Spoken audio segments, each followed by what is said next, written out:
first step is definitely you doing what you're doing right now, which is watching these movies and understanding the fearful avoidant attachment style. It is so important to know what is going on and to kind of recognize the behavior and therefore also not judge it as harshly. So with knowing what is happening, you get to release the judgment and the being harsh about it. And so being compassionate with yourself, being kind to yourself, being kind towards the behavior because you now understand where it's coming from. It's not you, it's not your character, it's not that you're broken, it's not that you're a bad person. It's just this trauma and it's this attachment style. When you know more about this attachment style and when you get to be compassionate and kind towards yourself, you are already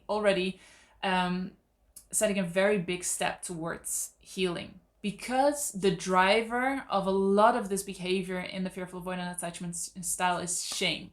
So the moment you don't know what's going on and you just kind of see yourself or notice yourself lashing out or having horrible thoughts or just doing things that are very normal and common in the fearful avoidant attachment style, if you have no idea what's going on, you're going to judge yourself, you're going to feel like a bad person, and you're going to feel ashamed, because that's just such a big core part of the fearful avoidant attachment style. And when you can release that driver, shame, then that is a very important step towards healing. And you do that by understanding yourself more, seeing that it's not you, you're not weird, you're not broken, you're not different, and you get to be compassionate towards yourself, you get to be kind towards yourself, and healing is so incredibly possible. It doesn't even have to take years. So anything to release that shame will help you tremendously in healing. And that means knowing that you're not alone, that you're not weird, that you're not crazy, and that you deserve compassion and kindness, definitely also from yourself. So that is the first step.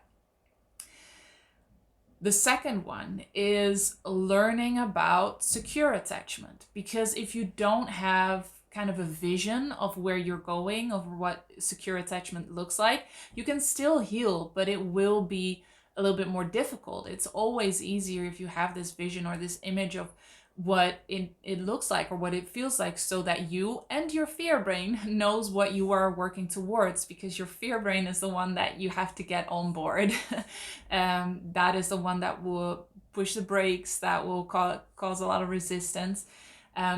So knowing what it looks like to be securely attached, where you're going, and seeing that that's safe, that will help yourself tremendously, and it will also help your fear brain.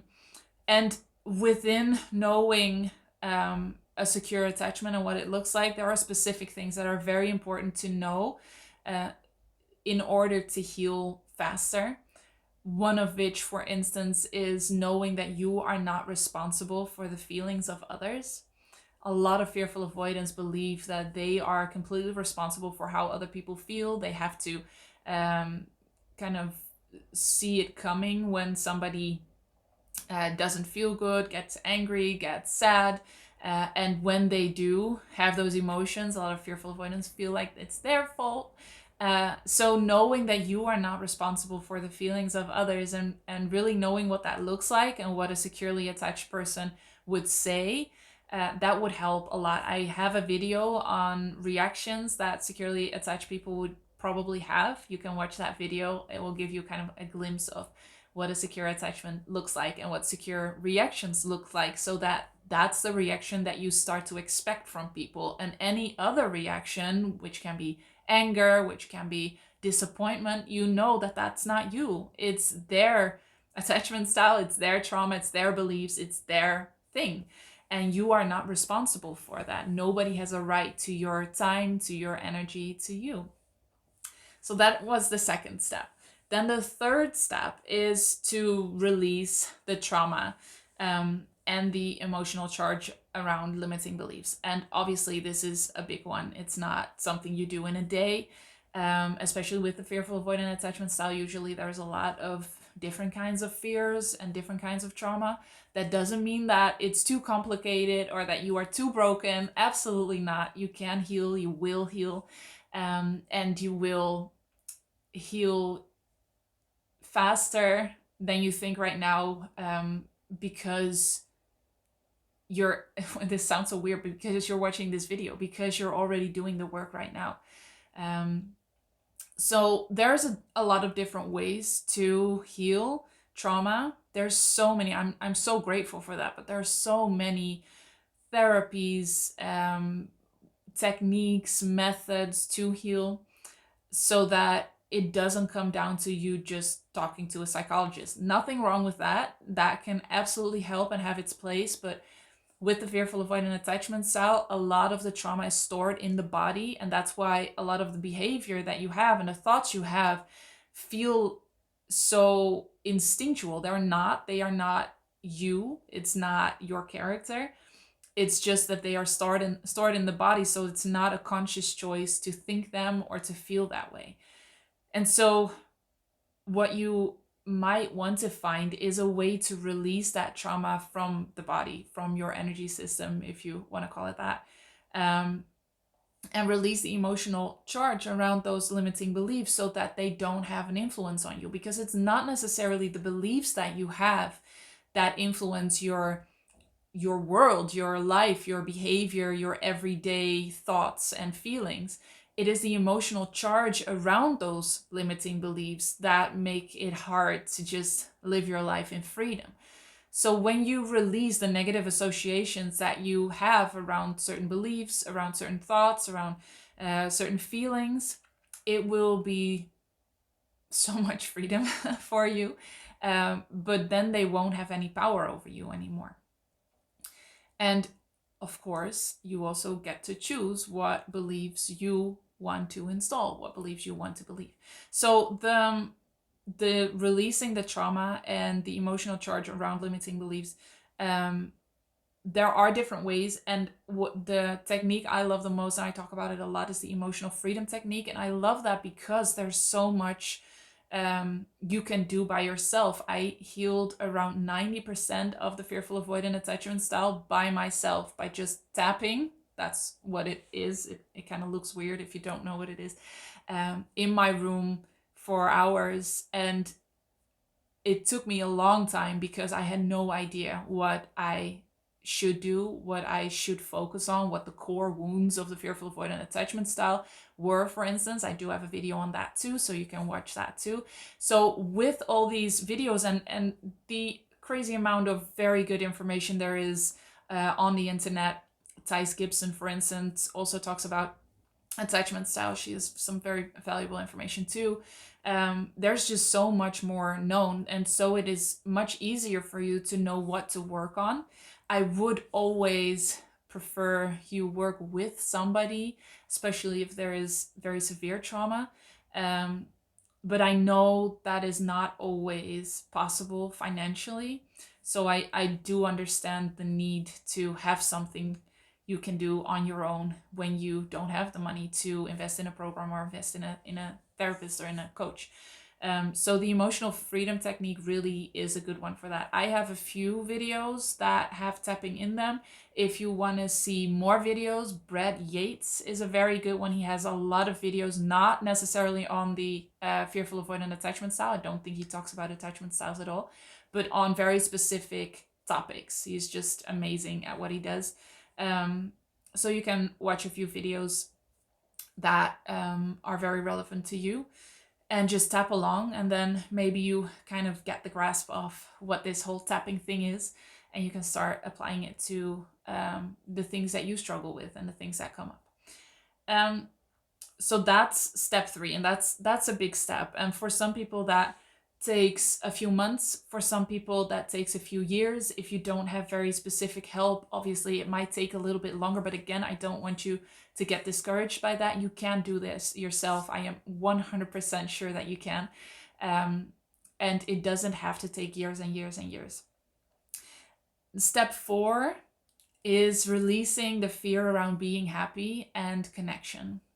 So when you've released the trauma and released the emotional charge around certain beliefs, limiting beliefs, you might think, oh, well, this is it. I'm free now. I'm happy now. And part of that is true, because it will create so much freedom to just release the trauma and release those limiting beliefs. But that doesn't mean that you are then allowing yourself happiness and connection. A lot of times there's also negative associations with those positive things that we don't really realize. And this is what was such a trap for me. I always focus on releasing the trauma and releasing the limiting beliefs. And when I didn't feel good, I would search for more trauma to release and more limiting beliefs to release. And so when I realized that, wait, maybe I should just focus on the other side, which is allowing myself to just be happy, because I don't have to be perfectly healed to be happy, and allowing myself connection and love, that's when other limiting beliefs and other kinds of resistance came up. And so I could let those go and heal those and allow myself to be happy even when I wasn't perfectly healed. Because I don't want you to feel like you have to heal for years and years and years and do it perfectly and have every single negative memory just released or healed before you get to be happy. That is so not true. Absolutely not true. You can allow yourself to be happy through this whole process of healing, this whole journey of healing. And so that just takes a little bit of a different focus, to allow yourself to be happy, to feel connection, to feel safe, to feel supported, all those things. So that is step 4. And then step 5 is actually to affirm and strengthen. And I think a lot of people that are trying to heal or that are in the personal growth world tend to jump towards affirmations immediately. And affirmations can be amazing, but when you haven't healed yet at all, they can also work counterproductive. So go the other way. I'm not sure if that's the right word. Because there's so much resistance in you, and your fear brain still has so much power over you that your whole system just has a lot of trouble believing the affirmations. And so it can feel more hopeless and you can feel more powerless. So when you heal that, when you heal the core wounds of the fearful, avoidant attachment style, the limiting beliefs, it will be so much easier to use affirmations, and they will be way easier installed. Your system will gladly take those because you've created space for them by releasing a lot of the old limiting beliefs and systems. So affirm and strengthen. Affirmations are amazing. Just practicing feeling good, feeling happy, and almost like stretching in that.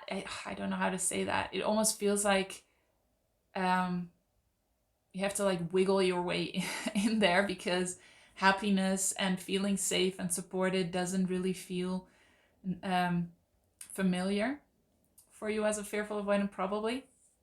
And so it might just take a little bit of practice to make that feel more familiar. And the more familiar it feels, the easier it is to feel it, the more safe it will feel for your fear brain to allow yourself to feel that. And before you know it, you are experiencing so much more freedom in your life. You are not afraid of your thoughts anymore. You're not afraid of your feelings anymore. You are able to connect. You're not afraid of other people's reactions or what they think of you. You just feel good, and you feel good about yourself. You love yourself more, and you allow yourself to just have all the good things in life, because you will see when you've healed, you see that you've always deserved that. It was always there. It was just a matter of you releasing all the resistance to it and the negative associations with it. So this was the 5 steps, kind of like a roadmap towards healing. I really hope this helped you. just know that you can always, I believe so much in your own ability to heal. You can do so much more than you think. If you ever do want help, I will always be here for you. I will keep making these videos completely for free, but also the program will always be here. I just want to mention, if you do have financial struggles, we have payment plans. That's for one, but also please email us if you do want the help. If you don't want the help, that's completely fine. Go at it. I know you can. I really know you can. But if you want the help, if you want somebody to be with you on your journey, to guide you, I will be so honored to help you and guide you. I just want you to know that the help is there. It is available, even if you are kind of tight with cash. And I don't ever want you to feel alone and powerless in this. So let me know in the comments below if this was valuable to you. And as always, I am so happy you are here, truly, and I will see you in the next one.